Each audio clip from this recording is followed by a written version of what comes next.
And okay, we have Dr. Jimmy Goddard with us today. And what we are going to be talking about is leading with passion and purpose. And of course, this is for the SIM-PDX podcast. Dr. Goddard, please just introduce yourself real briefly. Hello, hi everyone. My name is Dr. Jimmy Godard. I have been in the financial industry in technology for the Mhm. past 25 years. I'm currently the president of the company Global Compass, where I coach and I deliver keynote presentations, Yeah. seminars, workshops, and also certification for project management office. My goal is really to help leaders with passion and purpose. So I work a one-on-one Mhm. and also groups, help them develop strategies, identify their objectives, and work with the team to get some goals outlined and help them understand why they are doing what they want to do. And that why is really the fuel that will really help you overcome any type of obstacles that you may face to really get you to your goals, to achieving your goals, not only achieving them, but achieving them with passion and purpose. Got it. Got it. No, that totally makes sense. Well, and I remember in the pre-show, one of the things that we were talking about was, yes, you were talking about like the business, project management, et cetera. You had said you said that you were a professor, which I find interesting. But you also were talking about being a soccer coach, and so it sounds like you're a person that has a lot of different interests. Yes, definitely. For me, the way I look at it, growing up, I was studying a lot of French literature, and one Hmm. thing that really got me, I was really torn apart between two philosophies. One that said you have to learn everything that there is to learn, everything Yeah. that is known to men, I must know it. And the other one was more, I need to know a little bit about everything. I don't need to be an expert. So that really shaped my life even Yeah. today and everything that I do. So for me, it's like the depth and the breadth of knowledge. It's what really always keeps me going. I'm very Uh-huh. curious. I love Steve Jobs, who said, be Yeah. full, be foolish, be hungry, be curious, right? Be Yep. foolish, be hungry.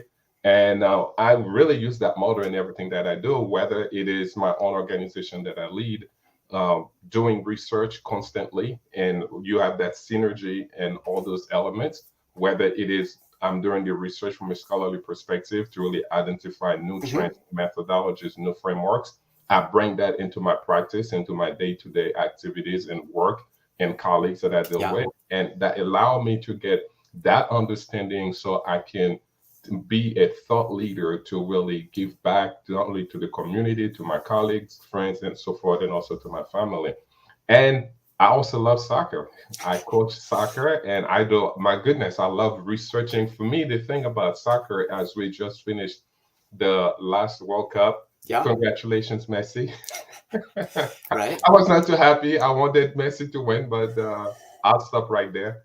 It's the stories behind why teams play, why players play. Where Yeah. teams they joined the World Cup, they wanted to score one goal in the World Cup. They've never done that before. You had teams that wanted to win only one game in the World Cup. And I had a very small group where we were studying those teams, we are Hmm. studying those players and figure out who has the greatest why to win this World Cup. And Interesting. exactly when you find out you have Lionel Messi, pretty much he has done everything that's done in soccer, but except winning a World Cup. His why was really the greatest, if you will, from Uh-huh. all the other great players that were playing on that stage. So the why becomes really the fundamental, the fuel, and also what drives everybody to get to where they want to go. So if you're doing something right now, take a Yeah. break and ask yourself this question: what is my why? And if you Hmm. cannot find your why, most likely it's going to be very uh, task focused. It will be very arduous for you to make it to the finish line. Yeah. So identify your why. Yeah, well, and I think that's really important because as I've gotten a little older, one of the things I've kind of started to come to understand is that when I was younger, I would think, okay, well, I really want to achieve a certain goal, or I really want to be happy, or I really want to something or another out in the future, and but the thing is, if when you identify a thing or a thing you want to achieve or a kind of place you want to get to, what that does is that ends up kind of as long as you're disconnected from that, it creates a situation where it is very easy for you to become discontented. And then once you get there, you kind of end up being like, well, is this it? Is this everything? And so it's that process. At least I found it is that process of moving, of progressing yourself forward. That's actually what's really important. It's not necessarily where you're going, provided that where you're going is in fact something constructive. If you're engaged in criminal or immoral enterprises, that's probably not the best way, the best use of creative intelligence. But that's just kind of the big aha for me has been, it's that, as I think, as Chris Gulliblue said, it is the happiness of pursuit, not necessarily the pursuit of happiness. You said it so well, Doug. And my one-on-one coaching, even my personal life, even my interaction with my children, one of the things I have to remind them is they must have a vision. And it was funny, I once was doing a very, presentation with high level executives, and I would ask them, can you articulate one vision that you have? It can be your personal vision, your work, and your organization. And a lot of them raised their hands, and they were rightfully so. But there were also a group who were very perplexed, and they told me, nobody ever asked me that question, what's my vision? And at first, I was a little bit critical until I get to talk to them. We kind of debrief, and I kind of understand that a lot of us, find ourselves to this position, we climb the corporate ladder, or we find ourselves where we are today. We're just grinding it. We're just going day after day, but never ask ourselves the question, why am I doing this, man? What's in it for me? What's the drive? Where am I going with all this? So I've come to realize vision is really the key essential to really get us motivated towards something. So you wake up this morning, what is it going to do?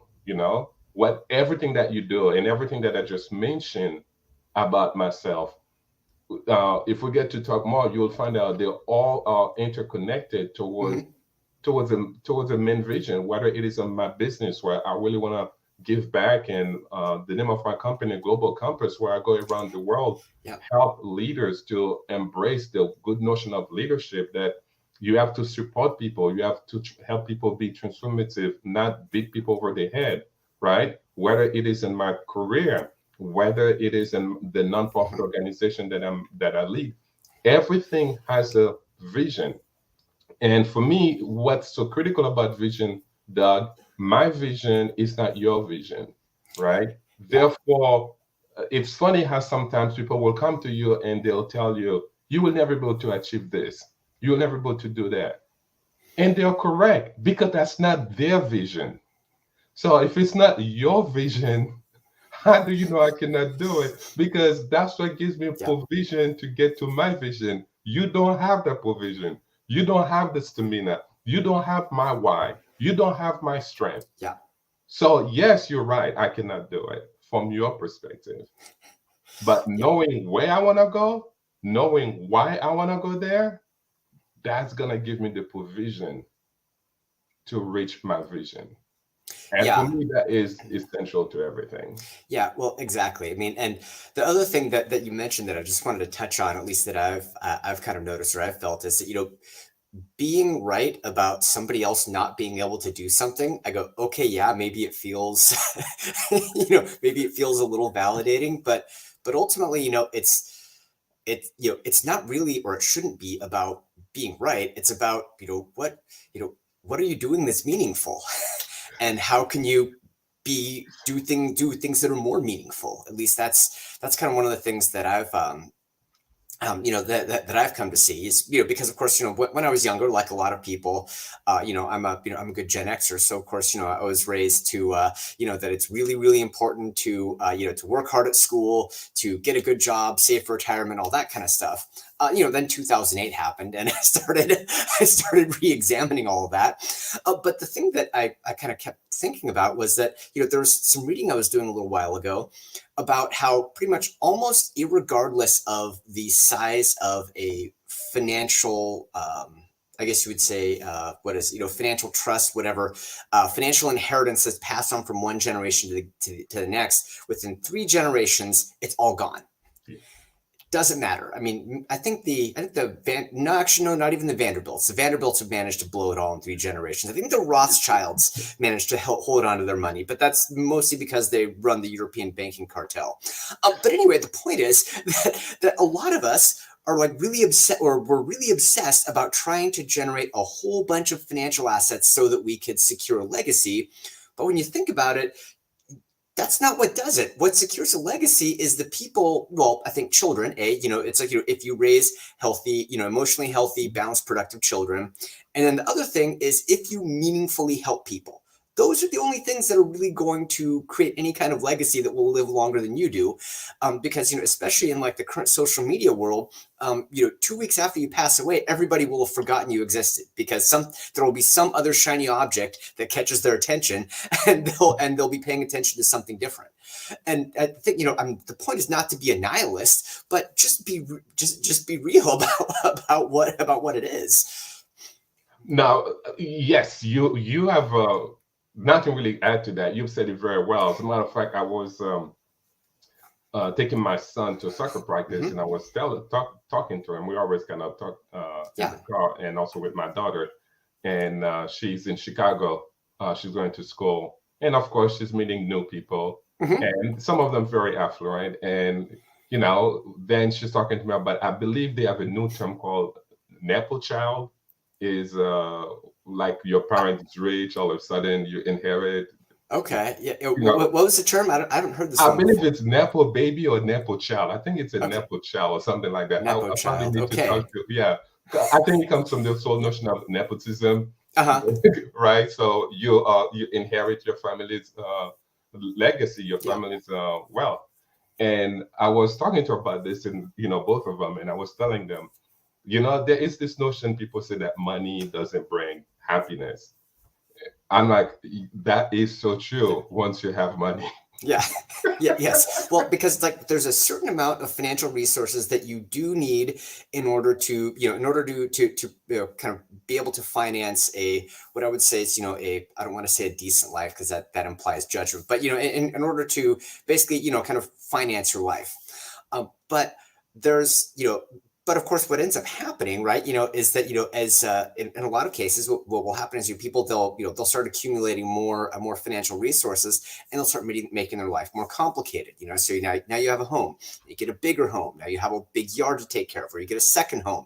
Okay, well, now you have to take care of that, or you have to pay someone else to take care of that. You end up getting a boat. Okay, well, now I need to store it in a marina. Now I need to do winterizing. So you get a private plane. Say, okay, God, now I have a staff that I need to do for the plane. I need to worry about airplane hangars. I need, and your life just gets more and more and more complicated. And what a lot of people find is that all that extra stuff ends up actually making them less happy than when their life was much more simple. But for whatever reason, humans are almost functionally incapable of keeping their life simple. Yes. I was watching a documentary, I believe, don't quote me on that. It's Mike Tyson who said, again, Mike, I'm sorry if I get this story wrong. Iron Mike is the best case study. Yeah, right. So he said, and if I'm not mistaken, I believe it was a conversation with Jamie Foxx. So I'm getting myself deeper here in trouble. And I believe it's either Jimmy Foxx or it's one of those other comedians that Mike Tyson was having the conversation with. And after he lost everything, he said he was happy. And the question was, Mike, why are you happy, man? You used to have all these mentions and so forth. He said, for once, nobody wants anything from me. And isn't that it? Yeah, right. Nobody wanted anything from him at this point because he didn't have anything to give them. So the key falls down, to go back to the conversation, how legacy, how people, by the third generation, people kind of lose it. It boils down to the why, because you have the first generation, me being a first generation coming from a foreign country to work in the United States, I have a why I do what I do.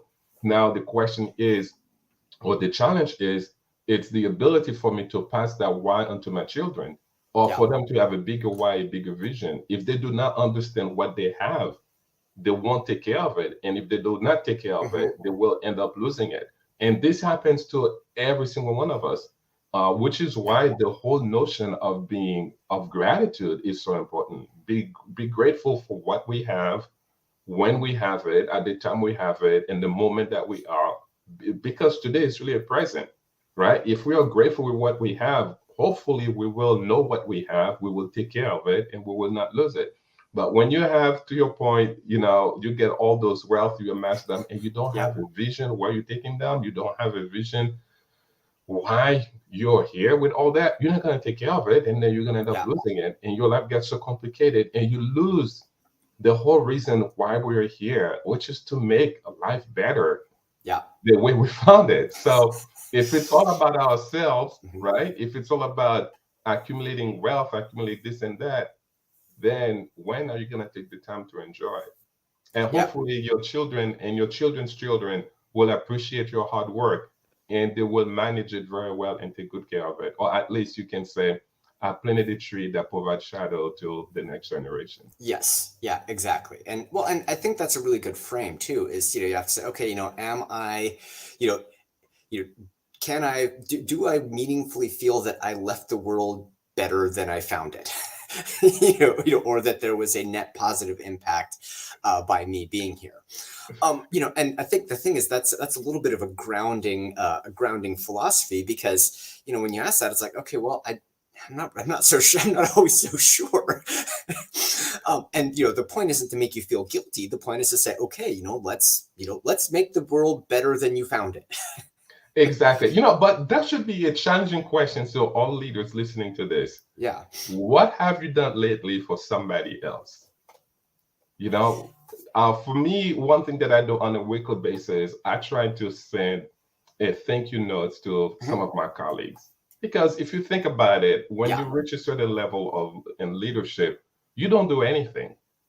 You get all Mhm. the stress, but you do Yeah. not actually do anything physically, right? Yeah. Everything is done through other people, Through other people. right? Because, for instance, when we talk about project management, program portfolio management, Mhm. you have a series, you have an army of people around the world working around the clock, getting things done.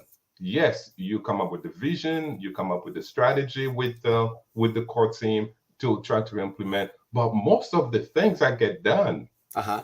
it's other people do them. So Yes. as a leader, have you ever taken the time to really send them a thank you card, Yeah. or even a $5 Starbucks gift card? Mhm. Man, come on, you get paid the big bucks, right? Yeah. You can afford a $5 gift Yeah. card from Exactly. Starbucks, right? And also think about it. It's kind of two ways. You're keeping them awake to do the work, and you're saying thank you. Yeah. Think about it. Yeah. And Well, this goes not only for high level executives, mhm. but this boils down to everybody who has somebody who follows you. Yeah. Do you take the time? And I get that from was calling we had a blackout, or not even we had a blackout. Yeah, there was a blackout and some fuses blew up from my fuse box. Mhm. And then I would call the electrical company to come and fix it. And they said 1 o'clock, 2 o'clock afternoon, they were not there. And I was a little bit, aggravated. I'm like, man, I need Yeah. electricity. And I said to myself, gee, I'm upset at them being late for 1 hour. When was the last time I picked up the phone and called the electrical company and said, thank you so much for giving me electricity 364 days out of out of the year? When was the last time you called the water company and said thank you for providing me water? And Right. believe me, it's a luxury we take for granted, right? I'm not gonna go in deeper other examples, but when you travel to foreign countries or developing countries, Mhm. you Yeah. take those things, those are privileges and luxury, right? Yeah. So as we enjoy them here, as we have teams around us to really help us look good, as we motivate teams, let's take the time to say thank you to somebody who has worked hard for us to keep our jobs, right? Yeah. It's not about us. It's about how can we make somebody's life better. And by doing so, you will enjoy gratification. You will enjoy the sense of fulfillment by helping, by giving back. Mhm. And you know what? You make the world a better place. Yeah, exactly. Well, and one of the things I was kind of thinking about as you were saying that, I mean, things like, electricity and water are, the, like general utilities. I think, yeah, there's, there's comparatively few of us who are going to express thanks for the electricity until it goes out. But the thing I keep thinking is, you say when you go out and buy a new car, right? It's usually really, really great, and then you get used to it after a couple of weeks, and then then it kind of renormalizes, and it's just remarkable, kind of how much that how often that happens, and how kind of that new shiny effect wears off. And I think that one of the things that, kind of getting this back to leadership, one of the things that we have to do, we have to do when we're leading people is, right, is to, I guess, to help them continue growing and to help them stay grounded, I would say, without necessarily preaching at them, basically help them stay grounded, kind of their own accord, not necessarily because, because you're kind of, pointing your finger at them. That is well, I mean, it's an effective way to get tasks done. It's not an effective way to develop people, which is what I think leadership is really about. Well, yes, that's this is so fundamental, even in my practice and my training, that I really try to teach this to people is, and that this whole notion of leadership, it's a framework that you have to embrace, because first of all, you have many people who are in position of leadership who do not recognize that, and they abuse it. Yes. And by abusing it, they are creating more harm to other people. And the challenge you have is, oftentimes the way somebody behaves, it's because it's a reflection on the treatment they are receiving themselves. In other words, upper management is mean to middle management. Middle management just take the rod and beat the front line, right? And unfortunately, that seems to be how it works. Yeah, exactly. And we have to break the cycle. We have to break the cycle. I experienced that myself, to the point I once told one of my managers, I'm like, check this out. I go to church every Sunday, and you happen to be on my prayer request, and you've become a love project for me. I love you, man. I'd like to love you, but it cannot be a project for me to love you. So what the heck is going on that you are treating the team this way?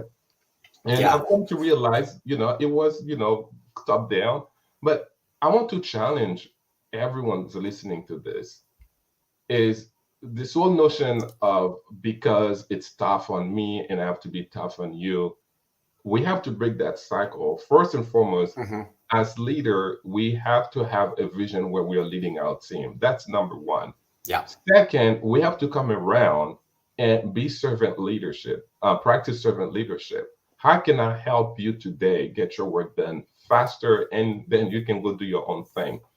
And many organizations believe, even in the virtual and the hybrid environment that we're working on, that people have to be constantly behind their computers for them to be effective. They're not really leading people, they're managing butts in seats. Yeah. And what we need to get down is, we have to lead people. We cannot manage people. You manage things, you lead people. Come around, be a servant leader, and support people in getting their work done. And don't stay there. Take it to the next level. Be a transformative leader. How can you help somebody at the end of their interaction with you? They can say, I am better today than before I met you. And which is one of the reasons I love coaching soccer. I love the development of players, whether it's from kindergarten to high school. Because my main goal is, after that soccer season, all players on my team who had the desire to improve will say that Coach Jimmy helped them move from point A to point B. Yeah. If you do not grow, I failed you. I mean, unless you don't want to grow, it's not matter to you. But if you want to grow, I should be available to help you move from point A to point B. If not, we just wasted some important times that we will never get back for the rest of our lives. Yeah. Life is too precious to waste time. Yeah, precisely.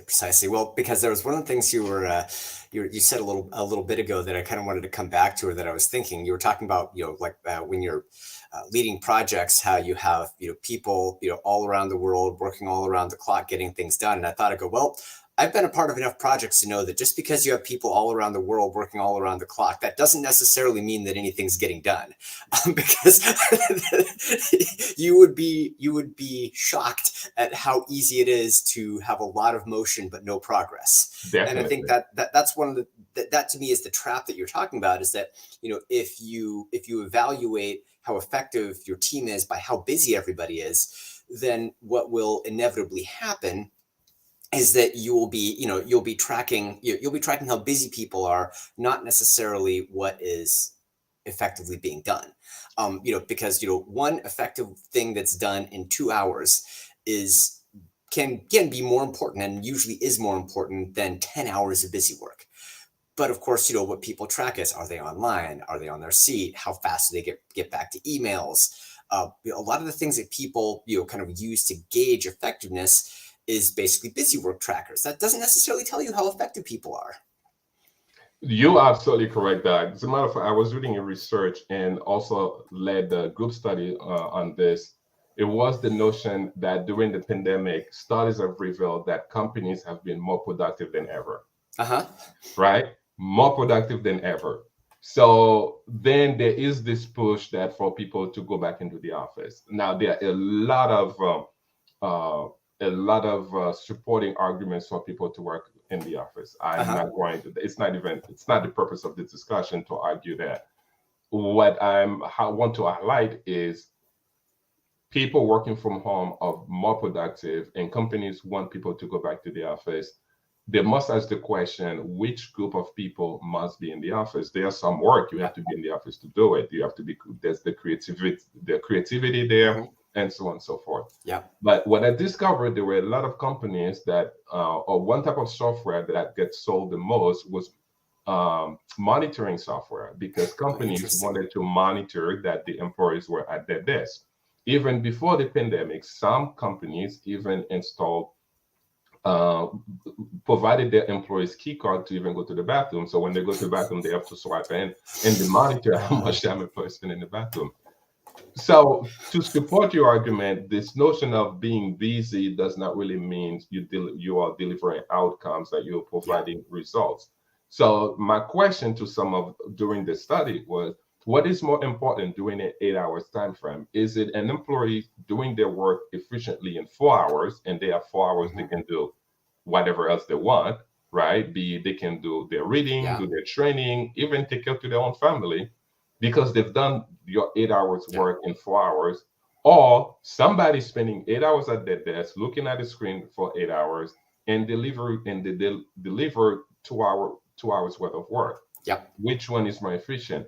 If you have an employee that is spending 4 hours, that's doing their work in 4 hours in an 8 hour time frame, it may be time for them, you give them a promotion to give them in a position that is more challenging, versus stating, oh, you should be at your desk for 8 hours staring at the camera so I can see you're working, where you're not doing anything because you've already done your work in 4 hours.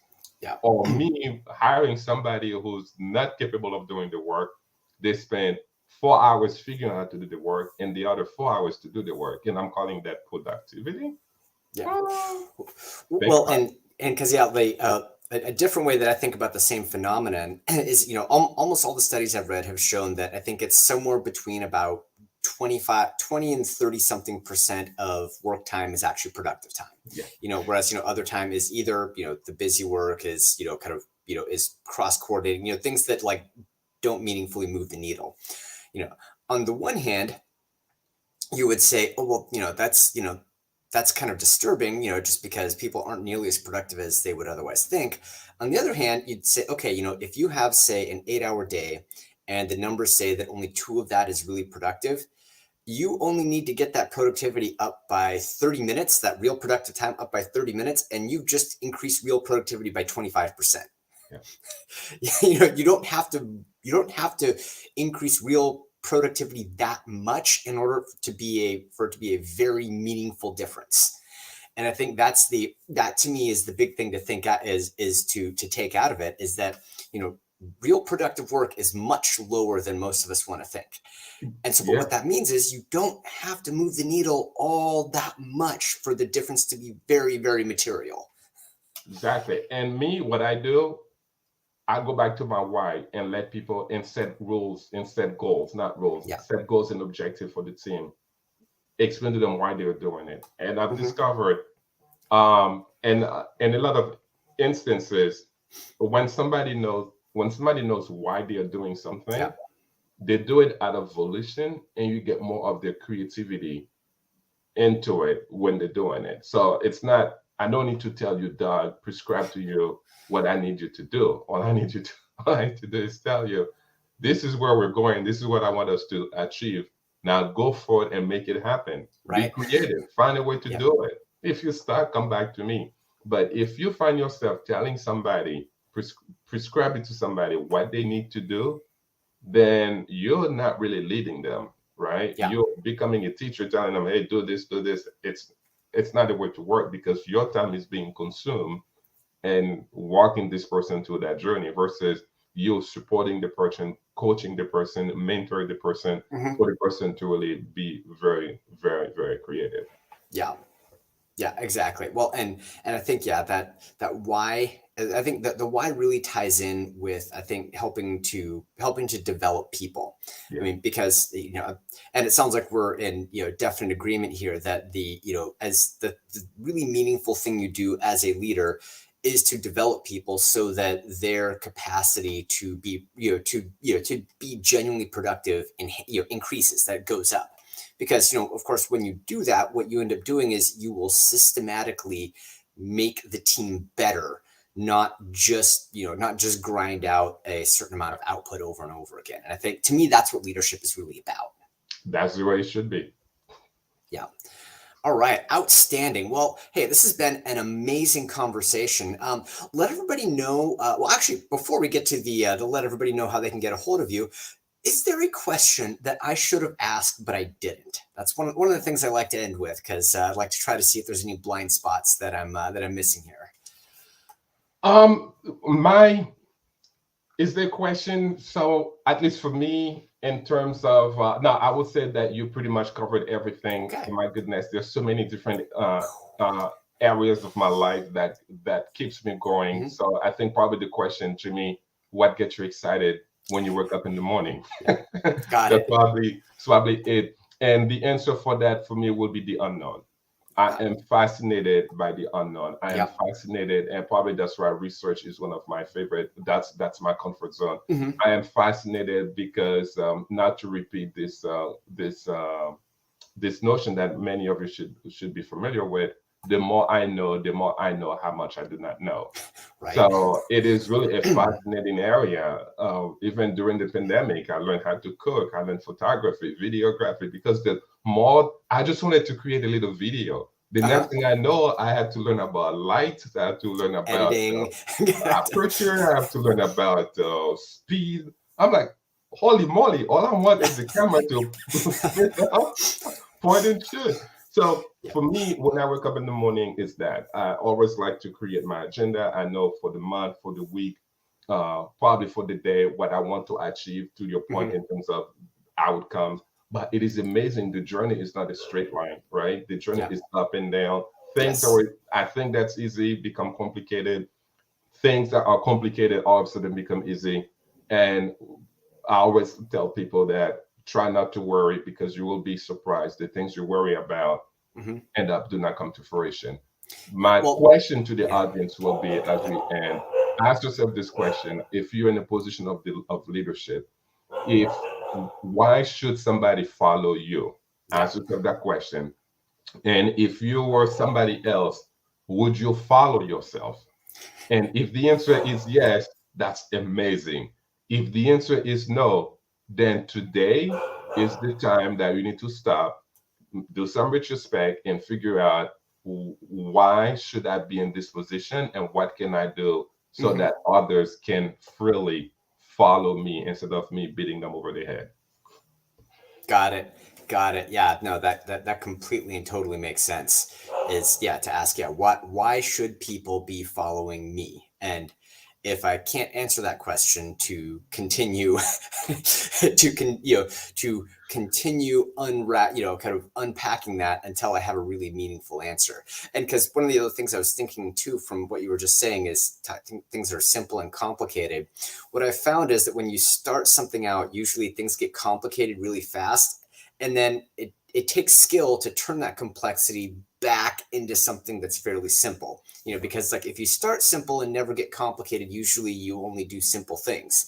But the real skill is going up that complexity curve and then taking that complicated thing and then turning it back to where it starts getting simple again. Yeah, and if That's anybody my needs help out observation. there, you can reach out to me. Well, okay, so all right, so it's a perfect segue. What's the best way for people to get a hold of you? Wow, I am on LinkedIn. The best way is really to reach out to me on LinkedIn, and Perfect. if you're one of my 29,000, yes, I'm throwing this out there, 29,000 followers. You all know every day I send out a message to my LinkedIn followers, whether it is congratulating them on their work achievement, whether it's their birthdays and so forth. I try to stay connected to at least, I would probably say close to 30% of my 30,000, my 29,000 followers. Beautiful. Yes, reach out to me on LinkedIn. That's the easiest for me because every night I go, I go to my messages and try to connect with me. And you can follow me. My website, I'm revamping my website, which is globalcomposshub.com. Yep. Globalcomposshub.com. It's really global. I cannot provide you a GPS how to lead, but I can provide you with a compass, and I have a hub of knowledge to share with you. Got it. So, globalcomposshub.com. All right. Jimmy, it was a great conversation today. Thank you, Doug. Thank you for the opportunity and the privilege to share with the audience as well. I appreciate it. Excellent. All right.